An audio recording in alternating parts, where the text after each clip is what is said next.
yang saya sampaikan hari ini adalah menulis artikel jurnal. Karena menulis artikel ini tidak hanya jurnal ya, banyak sekali media lain yang bisa menjadi wahana kita untuk menulis sebuah artikel. Nah, kali ini yang akan kita bahas pada Sarasehan kali ini adalah menulis artikel jurnal. Sedikit perkenalan yang sudah disampaikan tadi. Tugas saya sehari-hari adalah pengembang teknologi pembelajaran ahli media dari BPM RPK Kemendikbud. Apa yang saya tulis dalam jurnal ini adalah pekerjaan saya ya. Tugas saya sebagai seorang PTP yaitu mengembangkan berbagai model pembelajaran. Nah, ini beberapa model yang saya kembangkan pada saat BDR ini ya. Di antaranya adalah model Parent Assist Autonomous Learning Model. Ini juga saya tulis di jurnal Borneo yang insya Allah akan segera terbit. Kemudian yang sedang saya kembangkan saat ini adalah model Problem Based Learning Blended. Jadi PBL tapi dikemas secara blended untuk pembelajaran dari rumah. Ini yang sedang proses pengembangan pada saat ini. Nah, pengalaman menulis ya Bapak Ibu, saya menulis di jurnal Teknodik, kemudian jurnal Borneo, jurnal pendidikan di LPMPDIY, dan juga di Pena Belajar Kemendikbud ya, dan beberapa media yang lain.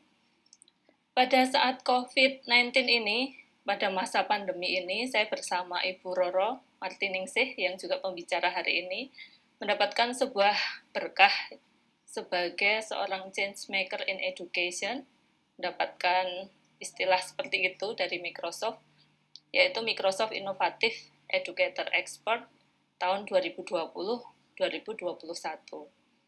Ini saya peroleh setelah saya memberikan pelatihan ya kepada para guru sekolah Indonesia di luar negeri untuk memanfaatkan teknologi untuk pembelajaran jarak jauh dalam menghadapi kondisi COVID-19 ini.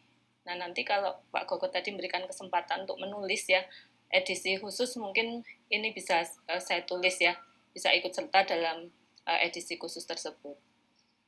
Kemudian pada kesempatan itu saya bersama beberapa kepala sekolah di SELN mendirikan sebuah komunitas dengan nama Cloud Learning Community para guru SELN. Kemudian rumah saya di Banguntapan, Bantul, Bapak Ibu, ini tidak jauh dari kantor saya di BPM RPK Kemendikbud. Nah, sekarang sebelum saya mulai pembahasan, saya ingin minta bantuan Mas Moderator untuk melihat ya jawaban para peserta hari ini. Apakah Bapak Ibu, para peserta Sarasehan, pernah menulis artikel jurnal? Silahkan ditulis di chat. Apakah Anda sudah pernah menulis artikel jurnal? Sudah ada yang menjawab? Iya. Apa jawabannya, Mas?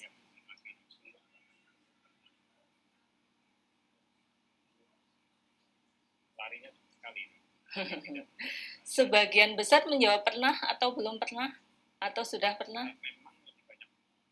Lebih banyak belum. Iya, terima kasih Mas Harsono.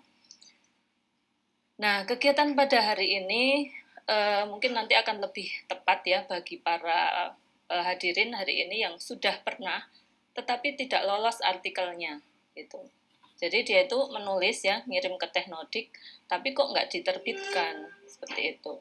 Atau bagi yang belum pernah ya, jadi silahkan menyimak ya Bapak Ibu, beberapa yang saya sampaikan nanti juga akan muncul di kuis Kahoot ya. Jadi simak baik-baik karena hadiahnya sangat menarik.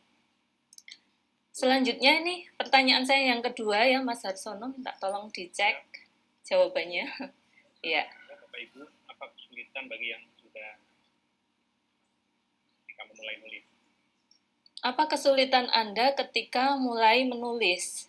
Mungkin belum pernah mengirim artikel jurnal ya, tapi memulai mungkin sudah pernah ya, Mas Harsono ya. Jadi sudah mulai menulis tapi tidak selesai, misalnya seperti itu. Apa jawabannya ya? Ada yang menjawab merangkai kata. Merangkai kata. Lagunya itu. Iya. Apalagi yang lain? Iya. Mencari topik permasalahan. Mencari topik permasalahan, oke. Dengan bahasa dan ide. Penyusunan bahasa dan ide. Yang untuk menulis huruf pertama, berat memulainya memang maksudnya itu Bu. Iya, baik. Nah, mungkin ada yang disampaikan seperti ini ya, ini prediksi saya ini. Jadi, mengawali sebuah tulisan itu memang tidak mudah ya, menemukan ide itu juga tidak mudah, dan juga yang tidak kalah sulitnya mengumpulkan pustaka acuan mungkin ya, dan mungkin yang paling banyak karena sibuk banyak kegiatan. Ada nggak yang jawab seperti itu ya, Mas?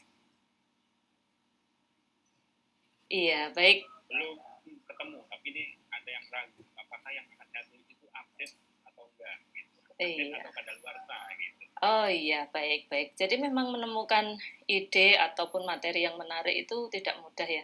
Nah, kebetulan referensi juga ada di referensi. Aislin Hayati. Iya, betul sekali. Iya, ini perkiraan saya berarti betul. Dari Pusdatin ya. Iya, baik. Nah, hari ini kita akan membahas beberapa hal terkait dengan ini. Semoga ini menjadi pencerahan ya buat kita semua. Bapak Ibu, ini adalah tulisan saya ya, model pembelajaran inquiry menggunakan media audio Cermin 4 Sahabat untuk pendidikan karakter siswa tunanetra. Cermin 4 Sahabat ini sebuah cerita tentang 4 sahabat Dikbud, yaitu Nisa yang berasal dari Padang, ada Wayan dari Bali, ada Marta dari Papua, dan juga Chandra dari Jakarta yang merupakan etnis Tionghoa.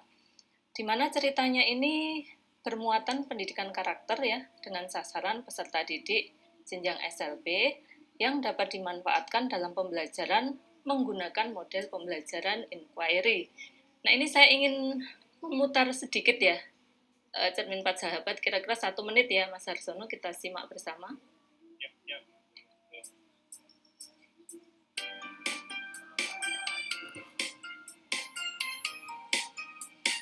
Audio saja ya, karena untuk siswa tunanetra.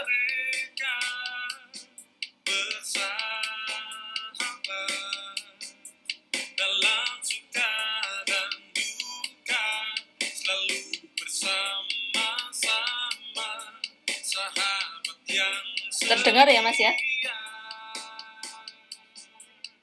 Suaranya terdengar?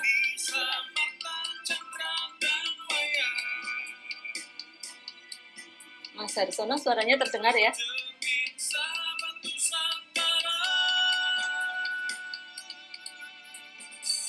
Cermin 4 Sahabat, cerita pendidikan untuk memperkuat karakter siswa.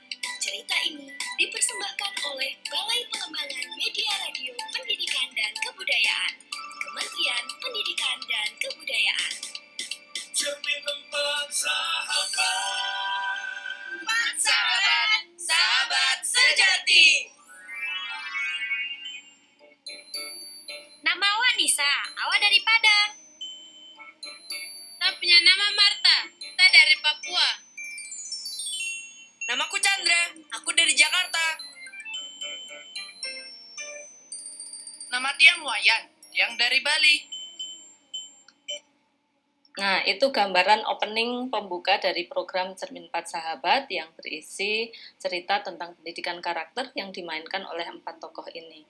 4 tokoh ini adalah ikon Kemdikbud ya, di mana semua orang di Kementerian Pendidikan dan Kebudayaan mengenal 4 tokoh ini, dan kami ingin menghadirkan 4 tokoh ini di ruang dengar ya, tidak hanya di televisi ataupun multimedia, tetapi di ruang dengar para peserta didik. Nah, beberapa hal yang akan saya bahas di sini. Yang pertama, judul dan abstrak, kemudian pendahuluan, metode, hasil dan pembahasan, simpulan dan saran, serta pustaka acuan. Bapak Ibu peserta Sarah Sehan pada pagi hari ini, judul artikel di jurnal Teknodik dipersyaratkan seperti ini ya. Jadi kalau Bapak Ibu mengirimkan jurnal di Teknodik kok tidak diterima, mungkin tidak memenuhi kriteria ini. Ya, judul artikelnya harus hasil pengembangan dan pendayagunaan teknologi informasi dan komunikasi pendidikan dan kebudayaan meliputi media, model, aplikasi, inovasi, kajian, dan evaluasi teknologi pembelajaran. Sehingga ketika saya mengajukan beberapa artikel khususnya di Teknodik ya, Ini juga saya sempat menulis di Kuangsan.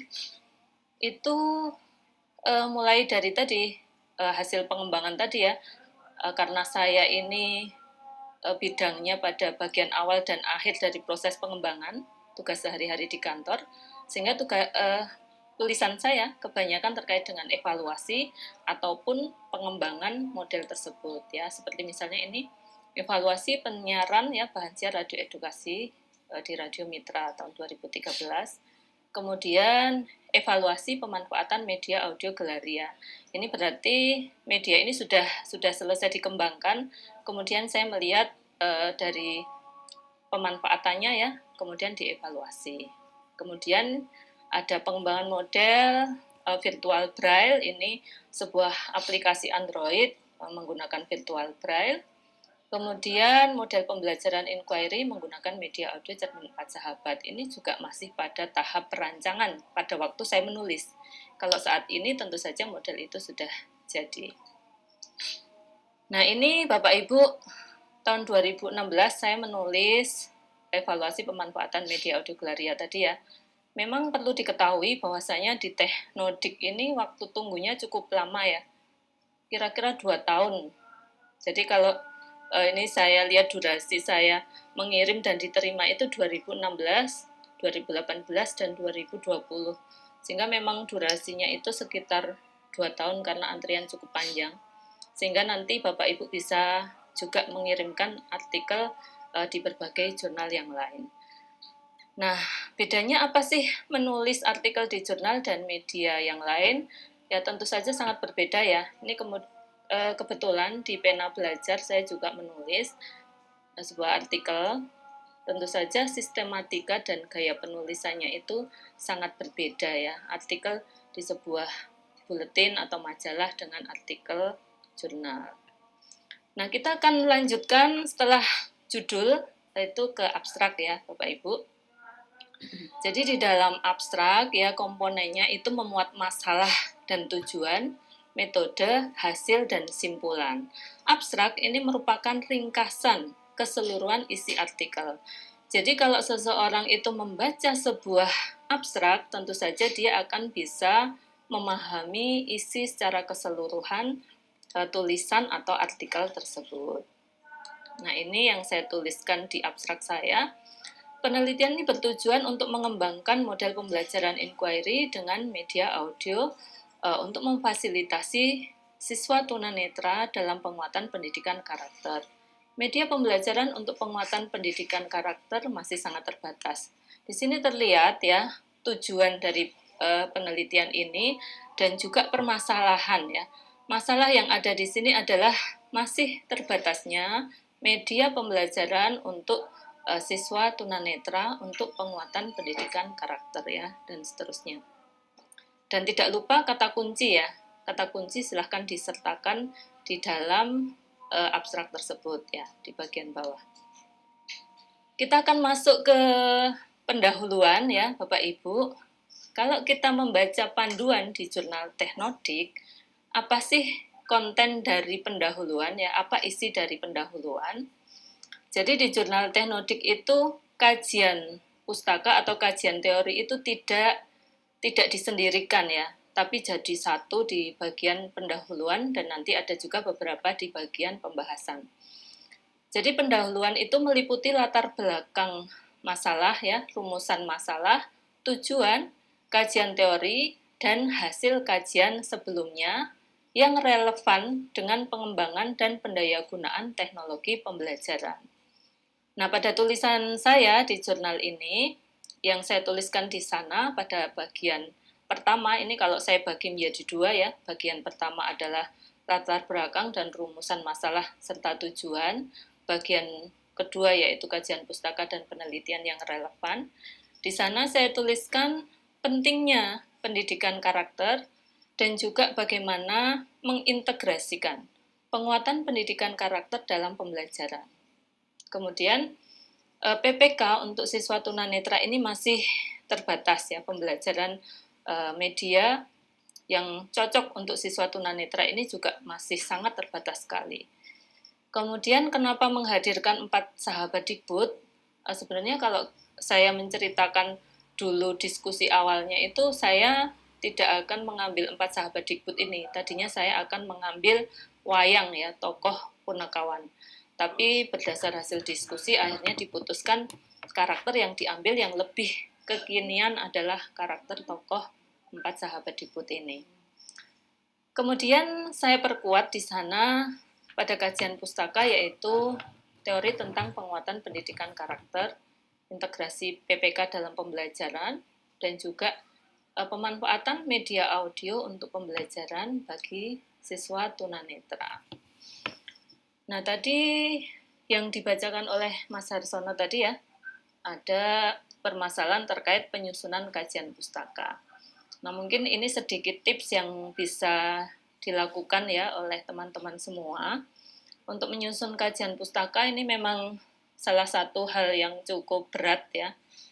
Nah, yang bisa dilakukan pertama, coba lakukan identifikasi ya, kata kunci, topik penelitiannya, kemudian baca juga berbagai macam abstrak ya, yang relevan dengan penelitian kita dan juga buku-buku di perpustakaan, jurnal, dan juga proceeding. Kemudian buatlah catatan dari hasil bacaan itu, urutannya, keterkaitannya dengan topik penelitian, dan seterusnya. Buatlah ringkasan literatur itu secara lengkap ya. Kemudian mulailah menyusun kajian pustaka. Memang ada baiknya kita ini punya bank teori ya, teman-teman. Jadi sebagai PTP khususnya itu kan harus paham berbagai model ataupun media pembelajaran, dikumpulkan buku-buku itu menjadi sebuah bank teori yang suatu saat kita perlukan itu kita tinggal membuka saja. Kira-kira seperti itu ya untuk menyusun kajian pustaka. Kemudian di bagian metode, ini kalau kita membaca di panduan jurnal Teknodik, isi dari bagian metode ini adalah tata cara, teknik pengumpulan data, tempat dan waktu, serta proses pengolahan dan analisis data. Nah, pada tulisan saya di jurnal Teknodik ini saya sampaikan di sana, penelitian ini menggunakan penelitian pengembangan, di mana pengembangannya menggunakan model ADI. Nah, di sana saya tuliskan bahwasanya pada saat menulis ini sedang pada proses analisis dan desain ya. Mohon izin Bu Kulsum, mohon maaf Iya. interupsi, sudah berjalan 15 menit lebih, jadi mungkin ada sekitar waktu 12 menit lagi. Baik. Diperhitungkan supaya masuk. Siap. Pada Iya, siap. Jadi mungkin kalau ini bisa sambil kita buka interaksi setelah paparan dari Bu. Ya, terima kasih Mas Harsono. Ini sudah separuh lebih kok yang saya sampaikan. Ya, jadi pada bagian metode seperti ini ya, teknik, tata cara, teknik pengumpulan data, tempat waktu, serta proses pengolahan dan analisis data. Ini ada di dalam tulisan saya, nanti bisa dicek. Kemudian pada hasil dan pembahasan yang saya uraikan di sana adalah konsep pendidikan karakter, kemudian model pembelajaran inquiry, karena nanti ini yang akan digunakan dalam pemanfaatan media audio cermin 4 sahabat ini. Kemudian di sana saya tuangkan juga rancangan modelnya dan juga sintaks model pembelajaran inquiry yang akan dilaksanakan oleh para guru ketika memanfaatkan model ini di dalam pembelajaran. Kemudian bagian simpulan saran, simpulan ini merupakan sintesa kesesuaian antara masalah, tujuan, dan hasil.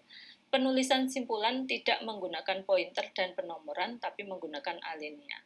Saran merupakan tindak lanjut atau implementasi dari simpulan. Nah, ini adalah petunjuk yang ada di dalam jurnal Teknodik. Jadi silakan nanti ketika menyusun sebuah kesimpulan ini bisa memperhatikan pedoman ini ya, Bapak Ibu. Nah, di dalam daftar pustaka, sesuai pedoman di jurnal Teknodik, pustaka acuan sebaiknya terbitan 10 tahun terakhir. Untuk acuan dari internet menggunakan website resmi. Nah, daftar pustaka saya ini ada buku, ada jurnal, dan lain-lain. Ini ada peraturan pemerintah ya, masuk pada kategori lain-lain. Nanti bisa dicek di jurnal saya. Nah, apa sih tips ya agar artikel ini lolos diterbitkan? Yang pertama sudah saya sampaikan di depan tadi ya, tema tulisan sesuaikan dengan tema jurnal yang menjadi persyaratan, terutama dalam jurnal teknodik, seperti yang saya sampaikan di depan tadi. Ikuti pedoman dan dalam jurnal tersebut atau gaya selingkung dari jurnal tersebut. Kemudian telaten mengikuti proses perbaikan. Nah ini ya Mas Harsono dan teman-teman semua, biasanya pada bagian ketiga ini yang satu persatu gugur di tengah jalan karena tidak telaten gitu ya, tidak bisa mengikuti apa yang sudah diberikan masukan oleh para reviewer. Nah, pengalaman saya dalam mengikuti KTI ini pernah mengikuti pelatihan tahun 2018 dan 2019. Jadi silahkan nanti teman-teman kalau Jurnal Teknodik mengadakan pelatihan, ikuti saja karena melalui pelatihan ini akan sangat bermanfaat untuk kita menyusun draft sebuah artikel, mengikuti proses pembimbingan, proses review, dan kalau sudah layak untuk diterbitkan, akan mengikuti persiapan penerbitan. Nah ini yang pesan penting dari Pak Gogot ya, untuk disampaikan kepada teman-teman semua. Apa sih manfaatnya setelah terbit, yaitu adanya poin dan koin. Untuk jurnal teknodik ini ada poin 4 ya, untuk angka kredit pengembangan profesi, dan koinnya itu sudah naik 100% ya. Jadi kemarin itu saya menulis 14 halaman, ya silahkan dikalikan aja ya per halamannya 200, nah ini cukup banyak ya. Saya cukup kaget karena biasanya tidak sebanyak ini. Nah, untuk poin ini mungkin bisa dilihat di sini ya. Ini adalah potongan dari hapak saya. Selama 9 tahun saya menjadi PTP, saya telah mengumpulkan angka kredit pengembangan profesi ini sekitar 41. Sehingga rata-rata saya menulis dan tulisan saya ajukan untuk penilaian itu ada sekitar 1 jurnal per tahun. Sehingga saya mengumpulkan dalam waktu 9 tahun itu sekitar 41 poin ini. Nah, cukup banyak ya teman-teman. Jadi silahkan semangat ya untuk menulis karena ini lumayan ya untuk meningkatkan angka kredit kita.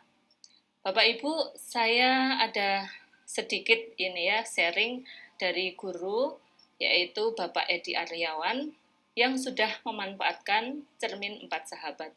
Mohon bisa disimak sebentar, waktunya hanya 2,5 menit saja. Di SLB Negeri Kedalan Sidoarjo, kami memiliki program literasi sekolah.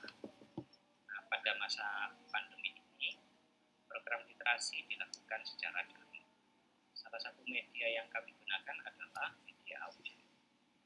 Kebetulan, DPM RPK memproduksi media audio edukasi.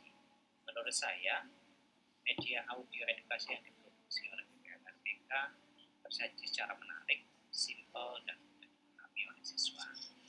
Dari sekian banyak kategori media audio edukasi, salah satunya adalah cerita mini atau cermin 4 sahabat.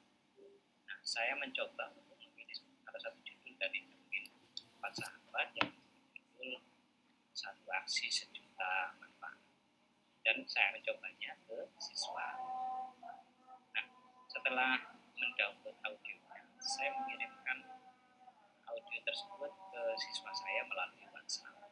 Dan saya juga mengirimkan soal evaluasinya sebagai panduannya.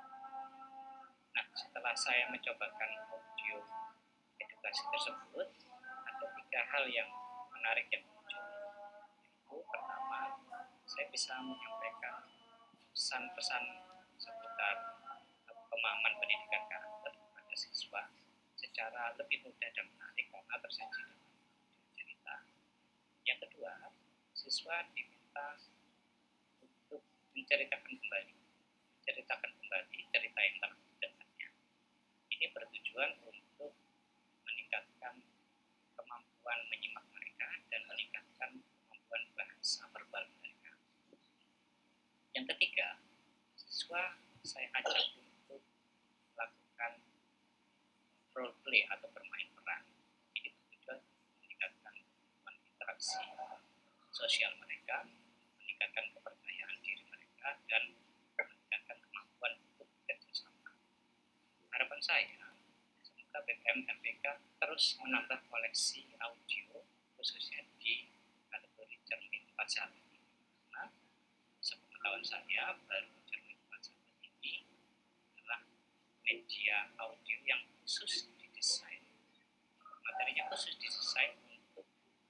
menyampaikan pesan-pesan pemahaman pendidikan kepada siswa dan guru yang disampaikan melalui cerita. Saya kira demikian. Terima kasih.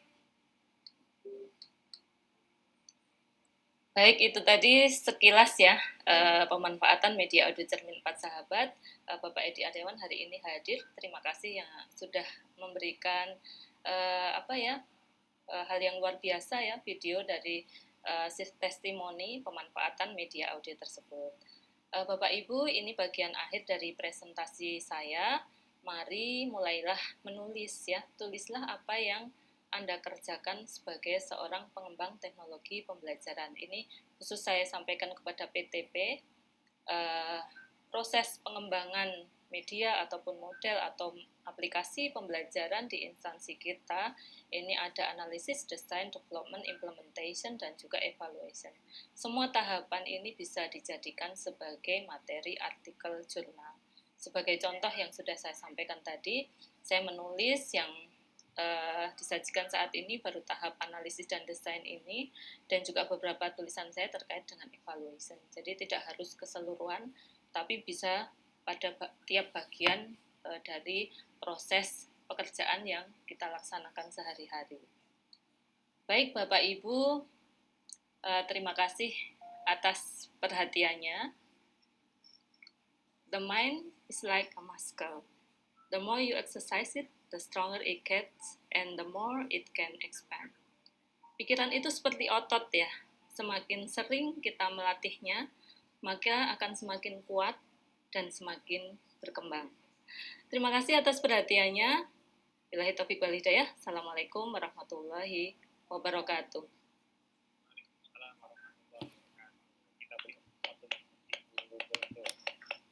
Terima kasih sekali Ibu Sumsum atas paparannya. Bapak Ibu sekalian, tadi kita sudah simak paparan Ibu Sumsum bukan hanya tentang materi model pembelajaran sendiri, Cermin 4 Sahabat yang media audio, pembelajaran tapi juga tentang pengalaman beliau dalam hal penulisan artikel dan seluk-beluknya